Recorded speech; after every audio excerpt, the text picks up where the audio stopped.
மாதிரி பழைய சாதத்தில் மீன் குழம்பு ஊற்றி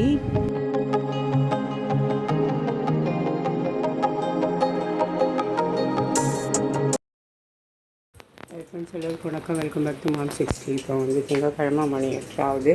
இன்னும் சமைச்சிக்கன்னு பார்க்கலாம். இந்த வெள்ளை சாதம், அடுத்து வந்து இங்கே வந்து கத்திரிக்காய் கடைஞ்சி சாம்பார் வச்சுருக்கேன். அடுத்து இங்கே ரசம் இருக்குது. அடுத்து இங்கே பொன்னாங்கண்ணி, சிகப்பு பொன்னாங்கண்ணி கீரை பொரியல் பண்ணியிருக்கேன். இங்கே 2 முட்டை வறுத்து வச்சுருக்கேன். 3 முட்டை வறுத்தேன். லஞ்ச் பேக்கில் கொடுத்துட்டேன். இங்கே வந்து எனக்கு மீன் குழம்பு அப்படியே இருக்குது, மாங்காய் போட்டு வச்சது. அடுத்து வந்துட்டு இங்கே இறா தொக்கு கொஞ்சம் இருக்குது. அடுத்து பிரேக்ஃபாஸ்ட் பண்ணி இட்லி, சாம்பார், இங்கே மீன் இருக்க வறுக்கணும். அடுத்து வந்து இங்கே பார்த்திங்கன்னா லஞ்சுக்கு சாம்பார் சாதம், முட்டை, தயிர் சாதம் கட்டிட்டேன்.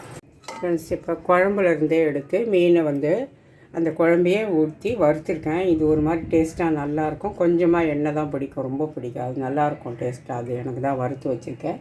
இப்போ வந்து அடுத்து எனக்கு சாப்பிட்றதுக்கு நல்லா சூப்பரான ஒரு பழைய சாதமும் நம்மளோட சட்டியில் வச்ச மீன் குழம்பும் தான் இப்போ ஊற்றி சாப்பிட போகிறோம். செம்ம டேஸ்ட்டாக இருக்கும். அப்படியே ஒரு புடி எடுத்துக்கிட்டு அதில் குழம்ப ஊற்றி சாப்பிடணும். ஒரு புடி சோத்தை எடுத்து அது மேலே வழிய மீன் குழம்பை விட்டு அப்படியே வாய்க்குள்ளே தள்ளணுன்னு வைங்க. லபுக்கு லபுக்கு லபுக்குன்னு குண்டா சோறு இருந்தாலும் பத்தாது, சட்டி சோறு இருந்தாலும் பத்தாது.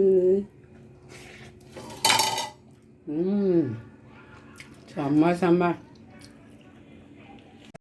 இங்கே வந்து என் பொண்ணு வெஜிடபிள் நூடுல்ஸை தான் பண்ணி வச்சுருக்கா. அதை தான் நான் எடுத்து மிக்ஸ் பண்ணிகிட்ருக்கேன்.